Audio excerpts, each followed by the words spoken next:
Good shape. Questions?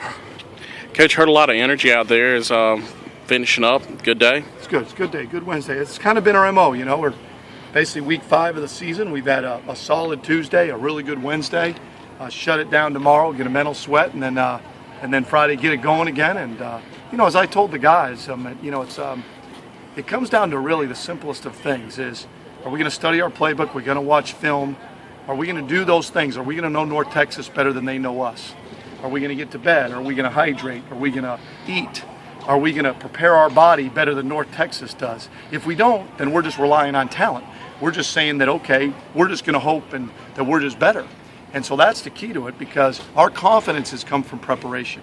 Our confidence has come through guys preparing their bodies, preparing their minds, and being confident, come Saturdays. That's all it is. Confidence is a byproduct of preparation. Memory serves, Carlos Harris gave you guys some trouble last year. Mm-hmm. He's a good football player, man. He's a handle in space. They do a lot of things through him. They do fly sweep stuff with him.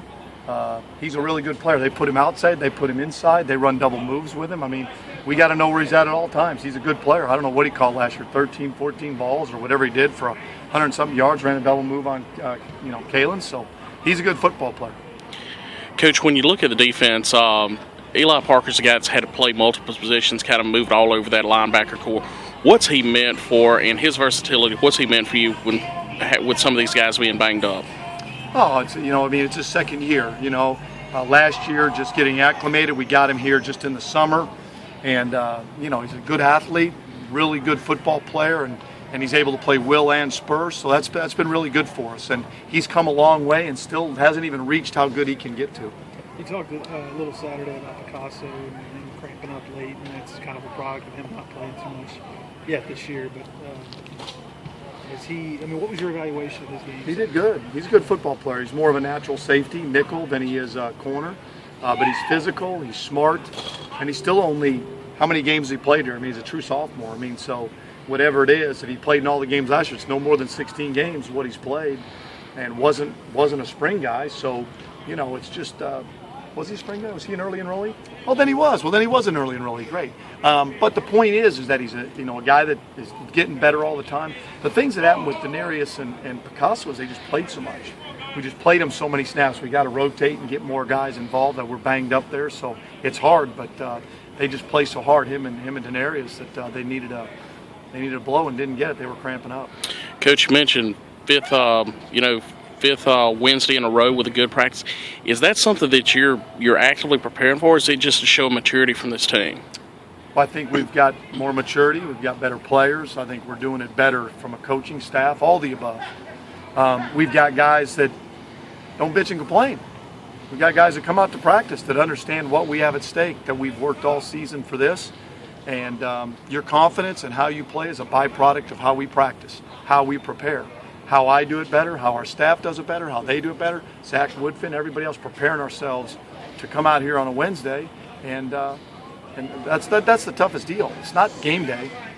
It's not the Friday before. It's these days that prepare you for how you're going to play on Saturday. Just a comment or two on how important the conference opener is in any season. Southern Miss hasn't won a conference opener since 2010. Well, you want to look in the scorebook and say, hey, we're leading the conference. Mm-hmm. And a divisional game. Everyone's important, but when you choose to have one at home and they give it to you, you get one request. That's what we wanted. So when you get it, you got to take advantage of it. So we've had an opportunity, basically both years previous, we've had an opportunity to win. FIU the first year, we didn't play very well and deserved to lose. And last year against Rice, we had every opportunity to win the game. So we've had opportunities here. Now it's a time to show that we're different, and we'll do that. You can't carry over. I said that the other day. You can't carry over feeling. You can't say, well, you played well here. You had 400 yards passing. Carry over 200 yards. Jalen 2 weeks ago had 200 yards, so let's carry over 100. No, every week's different. At the end of the year is averages, but it's week to week. That's what it is what are we going to do this week? How are we going to block? How are we going to tackle? How are we going to do things this week? Irrespective of the opponent, what are we going to do better? Coach, when you look at playing teams early in the season, like a Mississippi State, like a Nebraska, how well does that prepare you when it comes conference time? Oh, I don't know. I'll be able to say that in 8 weeks. I'll be able to say, hey, by playing those teams, that gave us confidence, and it reaffirmed where we were as a program. Or you look at it and say, boy, we got beat up, and you know, we thought we were better than we were. I mean, I don't know. I know this, they're good teams. We're better than we've been. But it's week to week. If we don't come back this week, whether we won or lost the next week, and put our best foot forward, then it won't have mattered. But do I think that we've come a long way just by being able to compete? Yes, of course that. And we've got more talent, and we're doing it better. But bottom line is, I don't know what that'll mean this week if our guys don't prepare themselves for North Texas. All right, gentlemen.